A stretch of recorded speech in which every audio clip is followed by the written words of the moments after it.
The people have spoken. Utah has been officially named the nerdiest state in America. You guys got a problem, and we're here to provide you with your weekly fix. Let your geek flag fly as we guide you through the latest and greatest nerd news. So throw on your best spandex and get ready to warp to light speed as we enter the world of fandom.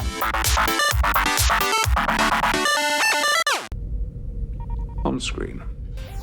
Hi guys, and welcome to another episode of Fandom. As always, I am Jessica Lane, your official nerd herder and guide through your geeky galaxy.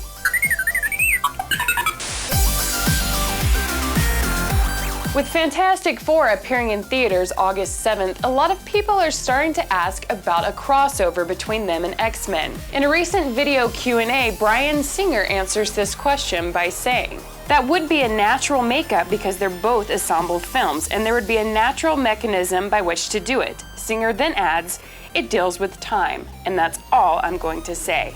Even though something like time travel is the only way this crossover may become a reality, fans are excited to see that this might be a possibility. Rachel McAdams confirms this week that she is in talks with Marvel for a leading role in Doctor Strange. Even though she's not a comic book snob, as she puts it, I'm sure fans are excited to see her join a long list of great women that have been in Marvel films.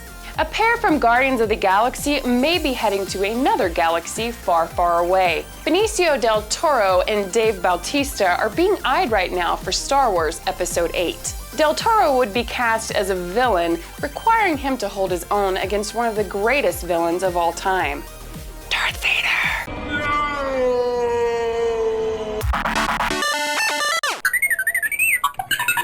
Alright guys, next up, Seach Reviews.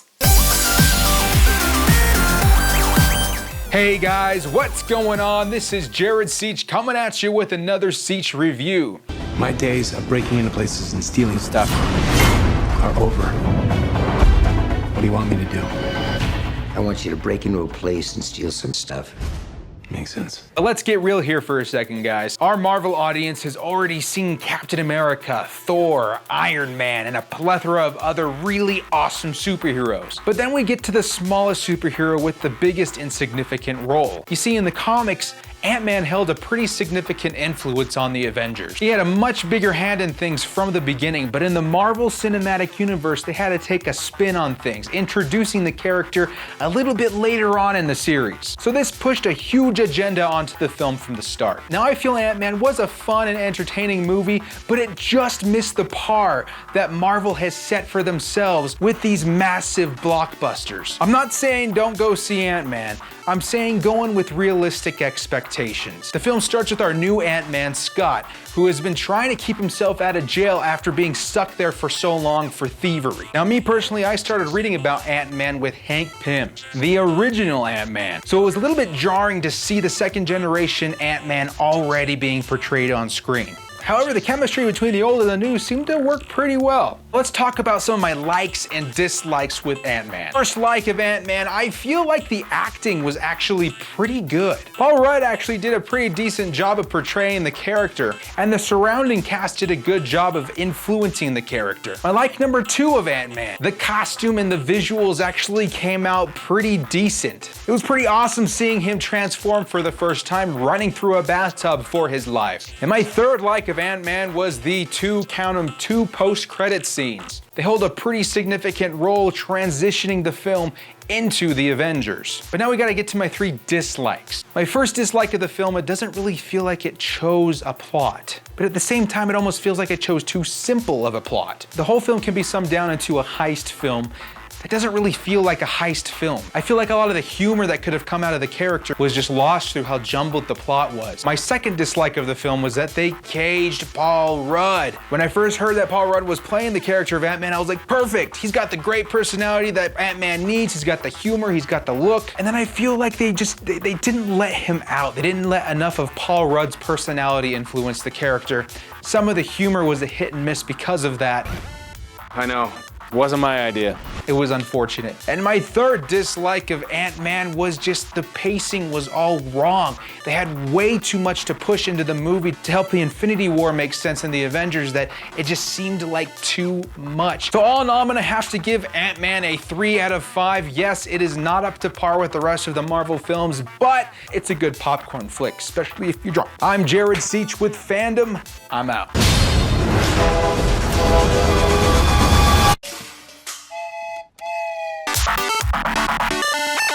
Next up, I sit down with AJ Davenport, avid tabletop gamer and project manager of TSR.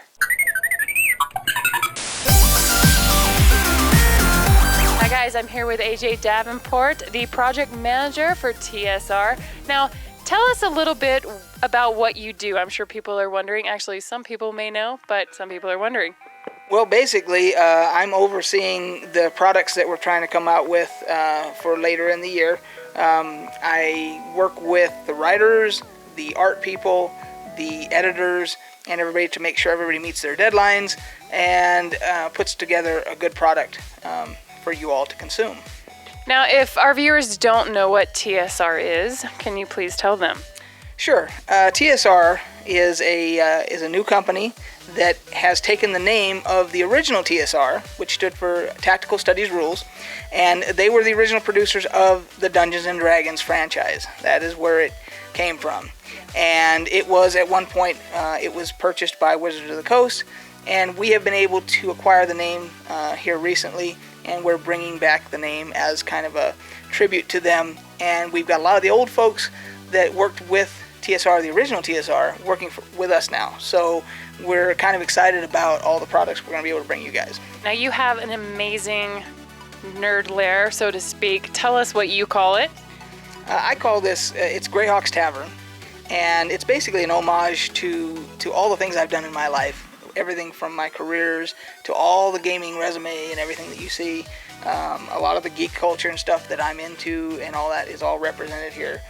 As well as a lot of the stuff from my career, because I worked on things like Jurassic Park and that type of thing. So, all right, AJ, thank you so much for being with us today and showing us your incredible tavern. Now, you have a show on YouTube, and I want you to tell us where our viewers can go see it because it's really interesting. You can find me basically Greyhawk 4x4 on any of the social media, and particularly on YouTube. I have close to 500 subscribers now. I've had it for a little over a year.